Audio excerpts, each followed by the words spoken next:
All right, so our last method, oh, I didn't write this one out, but oh well, it's okay. Our last method is going to be the area model method.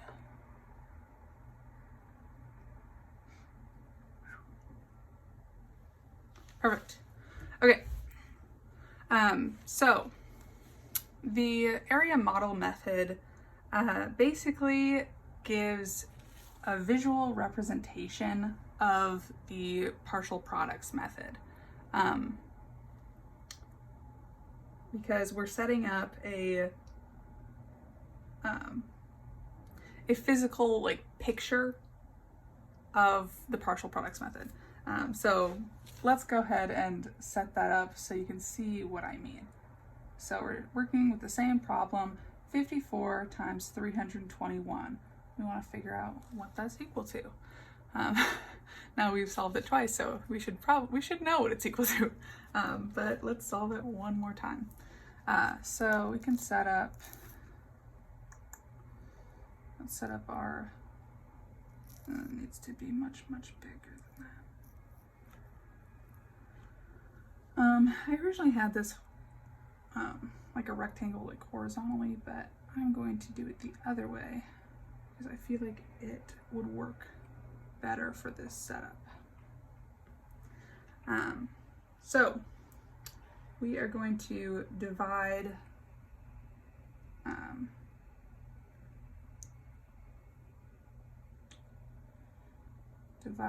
this rectangle using our groups.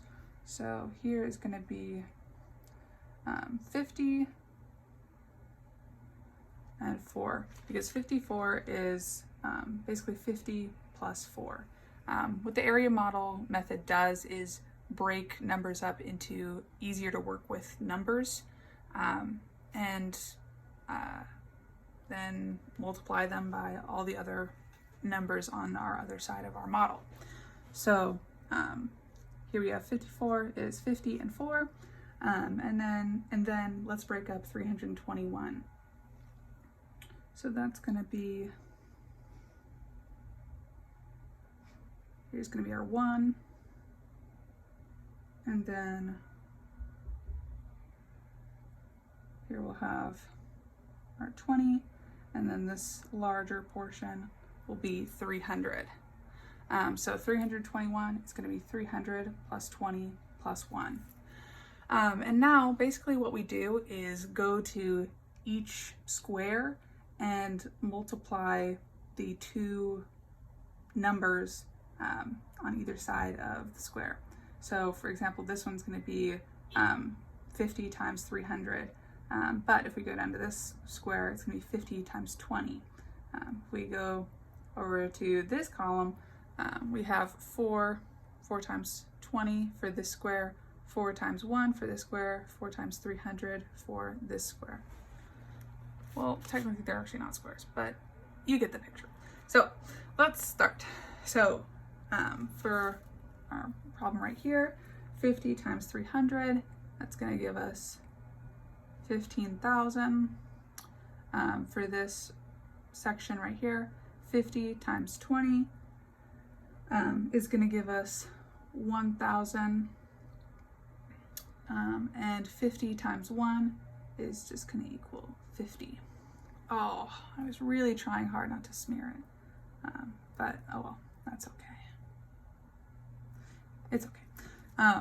All right, so now moving over here, for this section, 4 times 300, 4 times 300, which is going to give us 1,200. We have 4 times 20, which is going to give us 80. And we have 4 times 1, which is going to give us 4. And now we're going to list out all of the products that we have in this section. We are going to list them out and then add all those products together. So let's start out 15,000, 1,200, 1,000, 80, 50, and 4. I'm gonna add all these together. So we have 4, we have 8 plus 5 gives us 13. Let's carry the 1. So 2 plus 1 is gonna equal 3, 5, 6, 7, and then 1, giving us our answer of 17,334.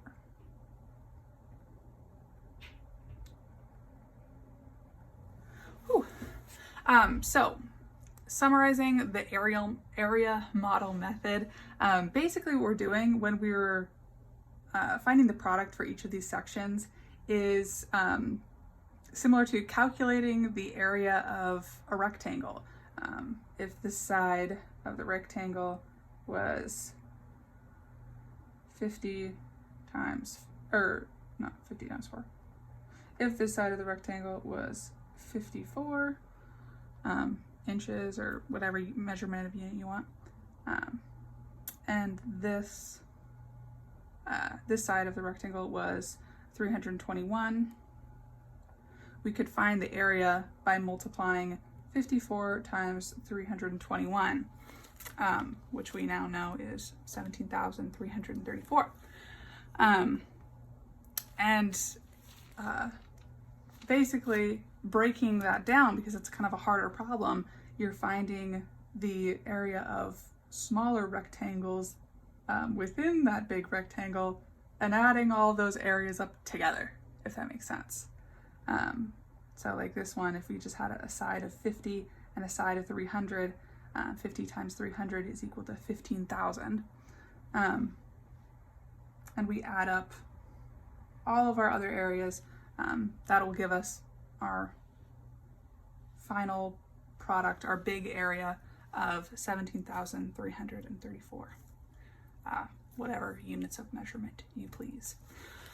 So now that we've done our last method, join me in the next video and let's go over these 3 methods and look at some similarities, differences, as well as what works with each method and what might be challenging for students.